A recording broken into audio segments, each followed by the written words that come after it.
Hi guys, welcome. I'm happy to share this delicious pastel de tres leches just in time for Mother's Day. Happy Mother's Day to all the moms out there. This sweet dessert is perfect for special occasions, maybe for a friend's birthday or just because you missed it like me.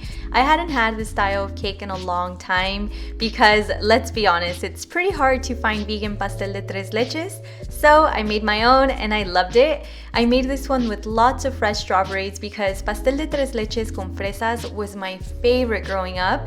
Also, peaches were really good too, and that's what's great about this spongy cake. You can add your favorite fruit toppings. They balance out the sweetness and they look really pretty. This cake is soft, buttery, and moist, the way cakes should always be, and what makes this cake unique is that it's soaked in a delicious sweet milk, but then it gets absorbed, so it gives you this amazing texture, and I just know you're gonna love this vegan version. I can't wait for you to try it.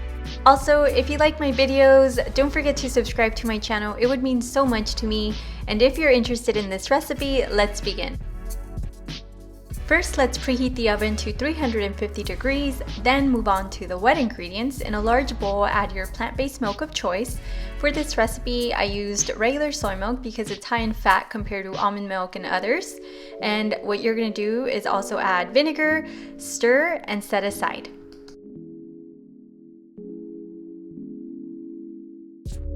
Now on to the dry ingredients. You're gonna need a large bowl, and for this step, I like to sift the flour. Sifting with a colander keeps out the lumps. Also, it allows for the other ingredients to mix better, and it'll give your cake an overall nicer texture. And after I sifted the flour, I did add the sugar, followed by the Himalayan pink salt. Then I sifted the baking soda as well as the baking powder, and I whisked everything together, and I set aside. Going back to the wet ingredients that we set aside earlier, you're now gonna add water, vanilla extract, fresh lemon or lime juice, vegetable oil, and you're gonna mix everything very well. Once it looks something like this, you're then going to slowly combine the wet ingredients with the dry. And what you wanna do is mix as you pour the liquid. And the great thing about this is that you could use a fork like I did. There's no need for a hand mixer for this step. You just have to ensure that you mix everything well, and when it looks something like this, you are ready for the next step. Here are my baking pans. They are 9 inches wide and 1.5 inches tall. I greased the sides as well as the bottom with vegan butter, and I lined the bottom with wax paper that I cut to fit the size. This is to ensure the cake doesn't stick and it peels off easily once it's baked.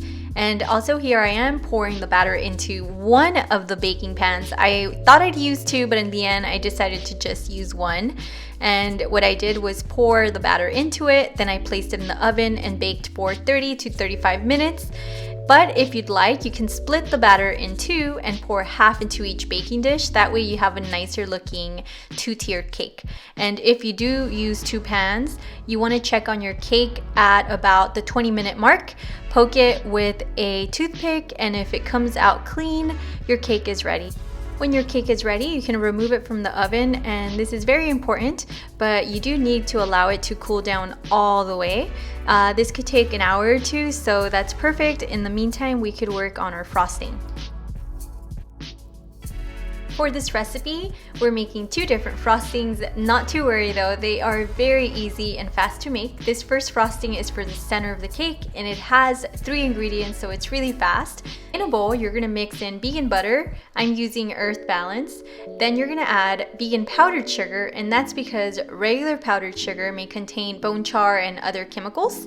So what I did was I sifted the powdered sugar through a colander once again to ensure that it's not lumpy, and then I mixed in a little bit of soy milk, or you can use your plant-based milk of choice. You're gonna mix everything well and then place it in the refrigerator. That way the texture improves when it gets colder.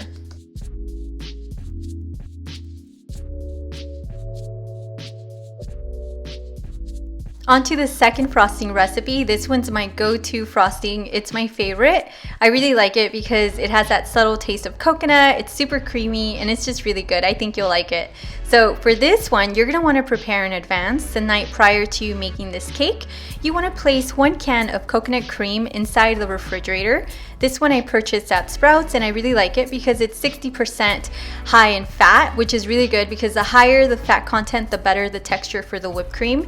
And what you're gonna wanna use is only the solidified part at the very top. At the bottom is like the watery coconut liquid.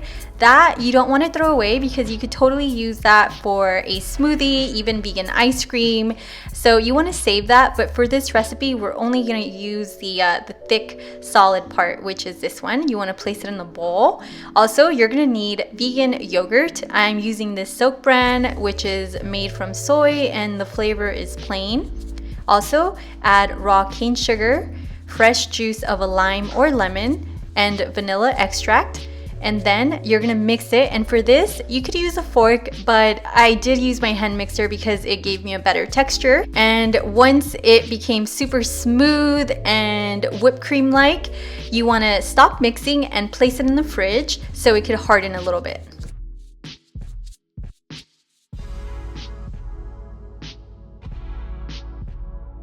Now that the cake has cooled down all the way, it's time to prepare the sweet milk that gives this cake its unique taste and texture. And it's super easy. You only need 2 ingredients. In a bowl, you're gonna wanna add vegan condensed milk. This is a brand I purchased at Sprouts. And then you're gonna wanna stir in your vegan milk of choice. And once it's mixed in well and it's well incorporated, you wanna just set it aside for now. Here is my cake setup. I have fresh sliced strawberries for the filling and to decorate the top of the cake. You could use your favorite fruit. Peaches are really good in here. Some people like bananas in their tres leches cake. Also, I think blueberries and raspberries would be really nice. So it's definitely up to you. Add your favorites and just have fun with it. And you may be wondering why I made 2 frostings. That's because the frosting on the left-hand side is thicker and sweeter. This one is similar to cream cheese frosting. Best for the center of the cake in my opinion because it could easily become overwhelmingly sweet if you cover the entire cake with it. But that's definitely up to you. You can always double this recipe if you want to cover the entire cake with it. The frosting on the right hand side made with coconut cream is similar to whipped cream. It's lighter and fluffy. I feel it's perfect for the outside of this cake, giving it a nicer balance in texture as well as sweetness. This next step is optional. I'm going to remove the edges with my knife because they're not my favorite. I don't like the edges because they're a bit harder than the rest of the cake, so I'm removing that. Then I'm gonna pop the cake out of the baking dish. The wax paper made it really easy. It just peeled right off. Then I'm gonna place the cake on the counter and cut the cake in half horizontally.